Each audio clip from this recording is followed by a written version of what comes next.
Bonjour Omar. Bonjour Myriam. Alors vous nous faites quitter le continent à contre-cœur pour aller cette fois aux États-Unis, et donc les États-Unis où la croissance économique s'est révélée beaucoup plus forte que prévu. Oui, il faut le dire, une croissance de 4,3% au troisième trimestre, c'est-à-dire pendant l'été de juillet à septembre. Donc c'est une très bonne nouvelle pour le président américain, là où les analystes tablaient au maximum sur 3,8% de croissance. Donc l'économie américaine a performé beaucoup plus fort que prévu. Alors c'est plutôt une surprise même pour les analystes, il faut le dire. Pourquoi? Bon, il est vrai que ces chiffres sont tombés un peu en retard parce qu'il y avait le shutdown qui a paralysé le pays pendant plus de 1 mois et quelques jours. Donc cela a retardé la publication de ces chiffres parce que justement les fonctionnaires de la Fed eux-mêmes étaient touchés par le shutdown, mais aussi ceux qui donnent les statistiques. Donc ce qu'on retient est que l'économie américaine a performé beaucoup plus qu'attendu. Bon, on se disait qu'avec les surtaxes de Donald Trump, on allait avoir l'effet contraire, en tout cas c'est ce que pensaient beaucoup de gens, mais finalement cette économie s'est révélée beaucoup plus performante que prévu durant donc ce troisième trimestre de l'année. On attend de voir ce qu'il en sera pour ce dernier trimestre. Oui, en effet, une croissance qui peut paraître surprenante au vu des dernières décisions prises par l'administration américaine. Donc Omar, quelque part, qu'est-ce qui explique cette surprise par rapport à cette croissance? Oui, alors cette croissance de 4,3%, en tout cas pour Trump, c'est suffisant pour parler déjà de l'âge d'or économique des États-Unis. Alors, mais sinon, il faut revenir, comme on le voit, c'est 4,3%.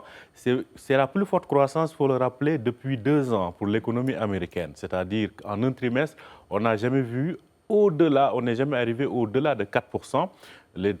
Pendant l'ère Biden, on était autour de 4%, mais là, on a dépassé les 4%, ce qu'il faut signaler. Pourquoi? Comme vous le dites, quelles sont les raisons?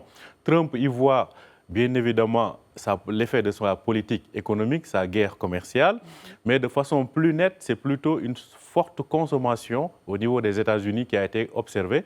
C'est cette consommation-là qui a boosté la croissance économique, d'une part. D'autre part, les États-Unis investissent massivement dans le domaine militaire. Cela aussi a boosté la croissance américaine de façon globale. Il faut dire aussi, là où on voit l'effet Trump, c'est en termes d'investissement, parce qu'aujourd'hui, la plupart des industries qui sont obligées de commercer avec les États-Unis n'ont d'autre choix que d'aller investir sur le sol américain.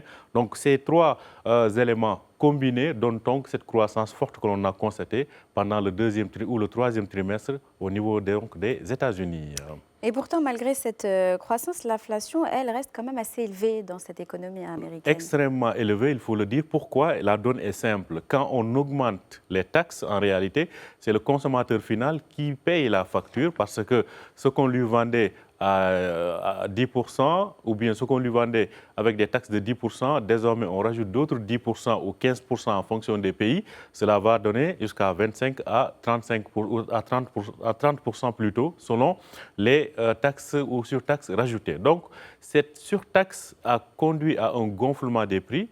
Donc, ce qui risque d'être un petit revers pour l'administration actuelle. Pourquoi? Parce que on sait bien évidemment que si les prix sont chers, les consommateurs finaux ne vont pas être trop contents, quel qu'en soit le niveau de croissance. Parce qu'il faut dire que la croissance n'est intéressante que si on la consomme.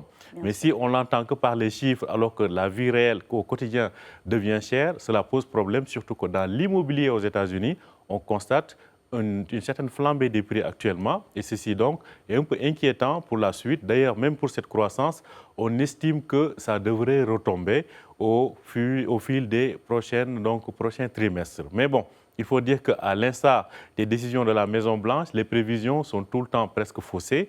On s'attend à de mauvais résultats et le résultat est qu'on a de bons résultats. Donc, attendons de voir ce que la suite sera dans les prochains mois. Une croissance qui doit encore trouver son chemin vers le portefeuille des consommateurs américains, je l'imagine.